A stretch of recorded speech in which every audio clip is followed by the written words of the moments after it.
कैसे भूतैली है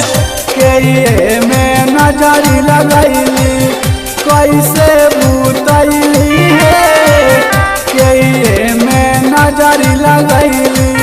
कोहरा से झिझियाले आईनी रच के सजैनी है कोहरा से झिझियाले आईनी रच के सजैनी है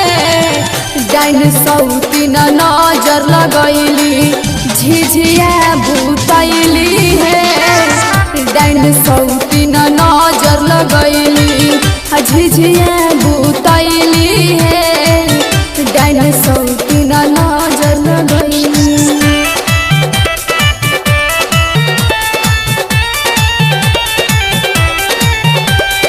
आरके रिकॉर्डिंग स्टूडियो कोटवा।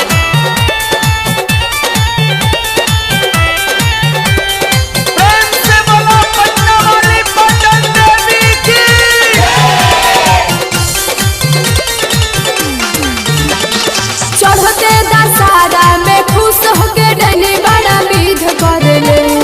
चढ़ते दशहरा में खुश होके डैनी बड़ा विध करेले तीन पेड़िया बजा के आधी रात में जादू सिद्ध करेले तीन पेड़िया बजा के आधी रात में जादू सिद्ध करेले तीन पेड़िया बजा के आधी रात में जादू सिद्ध करेले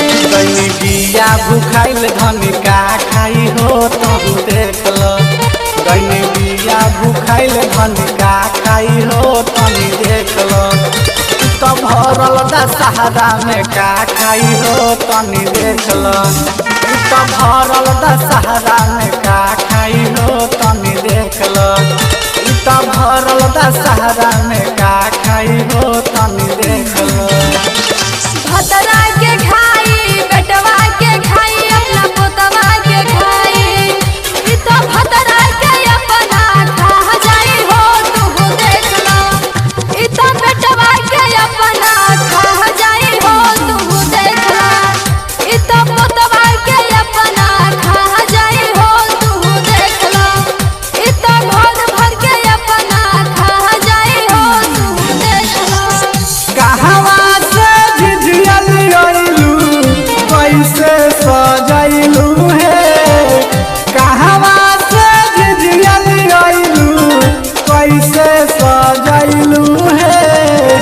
के में नजरी लगैली कैसे भूतैली है के में नजरी लगैली कैसे भूतैली है के में नजरी लगैली कोहरा से झिझियाले आईनी रच के सजैनी है कोहरा से झिझियाले आईनी रच के सजैनी है डाइन सौती न नजर लगैली झिझिया भूतैली है डाइन सौती न नजर लगैली झिझिया भूतैली है डाइन सौती न नजर लगैली।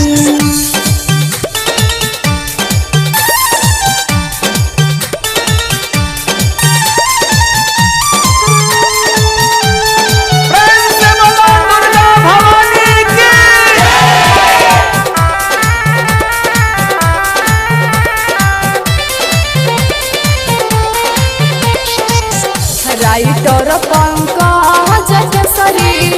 राइटर पंकज केसरी जलवेले दिया नवा जानबी मुस्कान आसो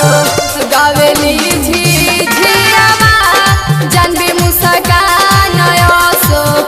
गावेली झिझियावा जानबी मुस्कान आसो राजा मंजीत संगे राजा मंजीत संगे जलावेला दिया नवा मिठाई लाल तिवारी गावेला झिझियावा